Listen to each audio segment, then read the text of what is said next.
नमस्कार। आप सभी का आप सभी के अपने चैनल जय गुरुदेव उत्तराखंड पर एक बार फिर से बहुत बहुत स्वागत है। कामना करते हैं कि आप और आपके परिजन सभी स्वस्थ होंगे। इसी कामना के साथ बढ़ते हैं आज के इस अद्भुत क्रमांक की ओर। आज का ये क्रमांक बहुत ही विशेष होने वाला है, क्योंकि आज के क्रमांक में जिस तथ्य को हम लेकर आ रहे हैं, ये तथ्य हर एक अनन्य भक्त के लिए जैसे औषधि का काम करेगा। तो इसीलिए क्रमांक को अवश्य ही श्रवण कीजिएगा और हर एक बात आपके लिए बहुत ही काम की बात होगी, जिससे आप अपनी इस आध्यात्मिक यात्रा में अग्रसर होंगे। तो आइए प्रारंभ करते हैं आज के इस दिव्य अध्याय को। बहुत से अनन्य भक्त एक संशय में फंसे हुए हैं कि हमारे जीवन में अभी तक गुरु का आगमन नहीं हुआ है। तो यदि हम श्री महाराज जी को अपना आध्यात्मिक गुरु मानना प्रारंभ करें या महाराज जी से दीक्षा लेना चाहें, या कैसे हम महाराज जी के सानिध्य को प्राप्त कर सकते हैं, इस पर थोड़ा सा प्रकाश डालिए। इस क्रमांक के माध्यम से सबसे पहला संशय तो आपका यही दूर हो जाएगा कि महाराज जी को प्राप्त करना कितना आसान कार्य है।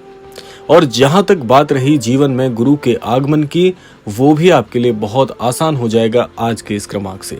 तो सबसे पहले आपके उस प्रश्न को लेते हैं कि यदि अभी तक आपके जीवन में कोई भी आध्यात्मिक गुरु नहीं जुड़े हैं, या आपके जीवन में गुरु का प्रवेश अभी तक नहीं हो पाया है, तो कैसे आप इस यात्रा को अपने जीवन का मुख्य भाग बना सकते हैं। आपको महाराज जी का एक बहुत ही अकाट वाक्य सबसे पहले मैं सुनाना चाहूंगा। महाराज जी कहते हैं कि इस संपूर्ण संसार का मैं पिता समान हूँ। महाराज जी कहते हैं कि मैं गुरुओं का महागुरु हूँ। अब आप सोचिए कि गुरुओं के महागुरु यदि महाराज जी आपके जीवन में जुड़ जाते हैं, तो अन्यत्र आपको ज्ञान के लिए या जीवन में किसी भी चीज के लिए अन्यत्र किसी व्यक्ति की आवश्यकता है ही नहीं, क्योंकि महाराज जी अपने आप में संपूर्ण है। तो इसके लिए एक बात, ये जो संशय आपके मन में बन रहा है, इसको दूर कर लीजिएगा कि यदि अभी तक आपके जीवन में किसी भी गुरु का आगमन नहीं हुआ है, तो निसंदेह आप महाराज जी पर अपनी आस्था को प्रबल कर सकते हैं और इस बात पर पूरी तरह से आप आश्वस्त हो सकते हैं कि आपके जीवन में महाराज जी से बड़े सद्गुरु कोई हो ही नहीं सकते। ये ठीक वैसे ही है कि जिस प्रकार से सूर्य की सारी किरणें इस धरा को प्रकाशमान तो करती हैं, लेकिन उन सभी प्रकाशमान किरणों का जो स्रोत है वो सूर्य है। ठीक उसी प्रकार से महाराज जी गुरुओं के महागुरु हैं, और महागुरु से जुड़ने वाले जितने भी गुरु होते हैं वो ठीक वैसे ही हैं जिस प्रकार से महाराज जी सूर्य के समान हैं और अन्यत्र गुरु आपके प्रकाश के समान हैं। तो इसमें किसी भी प्रकार की अतिशयोक्ति नहीं है। महाराज जी को निसंदेह आप अपने आध्यात्मिक गुरु मान सकते हैं। अब बात आती है कि जीवन में यदि अभी तक गुरु का आगमन नहीं हो पाया, तो ये तो मैंने आपको बता दिया किस प्रकार से आप महाराज जी पर आस्था करके महाराज जी को आसानी से अपने आध्यात्मिक गुरु का आप मान प्रदान कर सकते हैं। अब बात आती है कि महाराज जी का ये आध्यात्मिक जो प्रभाव है, या महाराज जी का जो ये आध्यात्मिक स्वरूप है, इससे आप कैसे जुड़ सकते हैं। देखिए, इसकी मैंने कई क्रमांकों में बहुत सारी विधियां बताई हैं, लेकिन आज का क्रमांक विशेष इसलिए भी है क्योंकि आज आपको सबसे सरलतम विधि अब ज्ञात होने वाली है। देखिए, महाराज जी को खोजने की बजाय आप एक कार्य कर सकते हैं। भला कौन ये नहीं चाहेगा कि आप महाराज जी को पुकारें और महाराज जी स्वयं आपके पास दौड़े चले आएं। ये कार्य बहुत आसान है और बड़ी आसानी से किया जा सकता है। देखिए, महाराज जी बहुत दयालु हैं। महाराज जी ये पूरी तरह से जानते हैं कि उनके कौन से अनन्य भक्त के हृदय में कौन सी बात चल रही है। तो इसीलिए आप महाराज जी को खोजने की बजाय एक आसान सा कार्य कर सकते हैं कि महाराज जी पर अपनी बुद्धि को पूरी तरह से एकाग्रचित करके महाराज जी को याद करना प्रारंभ करिए, महाराज जी को स्मरण करना प्रारंभ करिए और मन ही मन आप महाराज जी की प्रार्थना करिए कि हे महाराज जी, हे जगत गुरु, मैं आपके सानिध्य के लिए बहुत ज्यादा प्रयास कर रहा हूं।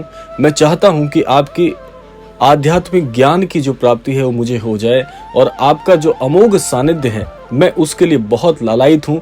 तो कृपा करके मुझे अपना वो आशीर्वाद और अपना सानिध्य प्रदान करें। ये छोटी छोटी सी प्रार्थनाएं आप अपने शब्दों में भी कर सकते हैं। ये तो मैंने आपको छोटी सी एक प्रार्थना का स्वरूप भर बताया है, तो इसीलिए ज़्यादा अच्छा ये होगा, ज़्यादा बेहतर ये होगा कि यदि आप अपने शब्दों में छोटी छोटी प्रार्थनाएं प्रतिदिन करना प्रारंभ करें। प्रतिदिन में भी आप एक कार्य कर सकते हैं कि जितना समय आपको मिलता है, जब जब आपको समय मिलता है, उस समय के अनुरूप आप अपनी प्रार्थनाएं महाराज जी को प्रेषित करते रहिए। और मैं आपको 100% ये विश्वास दिलाता हूँ, कहीं मत खोजिए महाराज जी को, महाराज जी स्वयं आपको अपने सानिध्य में लेने के लिए स्वयं आएंगे। बहुत से ऐसे अनन्य भक्तों के अनुभव मैं आपके साथ साझा करते रहता हूं इस चैनल के माध्यम से, लेकिन यदि बात की जाए मेरे व्यक्तिगत अनुभव की, तो एक अनुभव मैं आपके साथ भी आज साझा कर लेता हूं, इस बात को रेखांकित करने के लिए कि कई बार जीवन में ऐसा हुआ है कि जब मेरे जीवन में किसी प्रकार की कोई विषम परिस्थिति, कोई परेशानी आई है, तो मैंने भी इस विधि का उसी तरह से प्रयोग किया है जिस प्रकार से मैं आपको बता रहा हूं। आप मन को एकाग्रचित कर लीजिए, मन को शांत कर लीजिए, एकाग्रचित कर लीजिए, और महाराज जी के जो छवि चित्र है उसमें जो भी स्वरूप महाराज जी का है या महाराज जी का जो चेहरा है, आप उस पर भी ध्यान कर सकते हैं, जो कि सबसे आसान विधि है। और इस विधि को आप बड़ी तीव्रता से अपने जीवन में जोड़ सकते हैं। और यही विधि मैं भी इस्तेमाल करता हूं कई बार कि महाराज जी का जो भी छवि चित्र आपको सबसे अद्भुत लगता है, वैसे तो महाराज जी के सारे छवि चित्र बहुत बहुत अद्भुत होते हैं, क्योंकि महाराज जी की एक छाया भर भी अगर किसी पर पड़ जाए तो वो भक्त वैसे ही कृतार्थ हो जाता है। तो इसीलिए जो भी छवि चित्र आपको सबसे ज्यादा अद्भुत लगता है, उसमें आप महाराज जी के चेहरे को देखकर ध्यान कर सकते हैं। आंखें मूंद कर महाराज जी के चेहरे पर आप एकाग्रचित हो जाइए और शांत मन से अपनी प्रार्थना महाराज जी से कह दीजिए। महाराज जी क्षण भर में आपके जीवन में प्रकट होकर आपकी उस परेशानी का उपाय भी स्वयं बताते हैं। देखिए, ये सारी बात है अनुभव की, ये सारी बात है विश्वास की।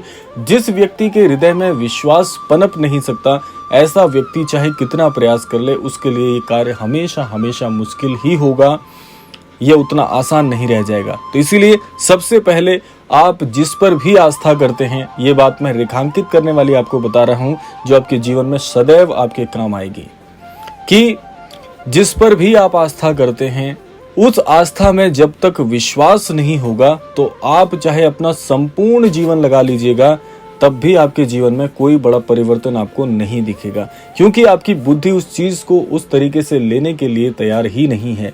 आपकी बुद्धि आश्वस्त नहीं हो सकती है, आपकी बुद्धि सदैव प्रमाण मांगती है।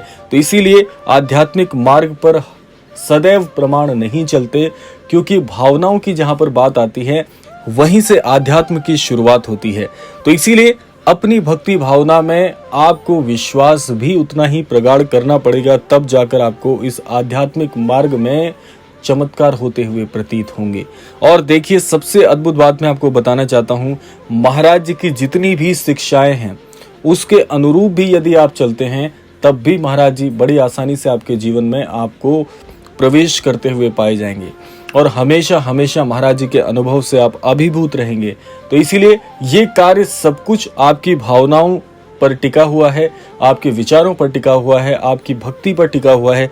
जितना घनिष्ठ विश्वास होगा, उतने ही ज्यादा अनुभव महाराज जी के जीवन में प्राप्त होंगे। और बस यहाँ पर प्रार्थना ही तो करनी है, महाराज जी से प्रार्थना करते रहिए, उन्हें याद करते रहिए, अच्छे कार्य करते रहिए, शिक्षाओं के अनुरूप चलिए जो महाराज जी बताते हैं। सब कुछ आपको अपने जीवन में अनुभव होता हुआ प्रतीत होगा। और जो बात मैं आपको प्रतिदिन के क्रमांक में बताता हूँ, ये सारे अनुभव भी आपको बड़ी आसानी से होते हुए प्रतीत होंगे। तो ये था आज का अद्भुत क्रमांक। आशा करते हैं क्रमांक आप सभी के लिए लाभान्वित करने वाला हो। इसी कामना के साथ विदा लेने का समय भी आ गया है। विदा लेने से पूर्व समय है रोजाना की प्रार्थना का। यही प्रार्थना करना चाहूंगा कि श्री महाराज जी सभी को सन्मति और सद्बुद्धि की प्राप्ति कराएं और इस संपूर्ण सृष्टि का, इस संपूर्ण लोक का कल्याण हो। इसी कामना के साथ विदा लेते हैं। मिलते हैं अगले क्रमांक में। तब तक के लिए जय श्री राम, जय गुरुदेव, जय उत्तराखंड।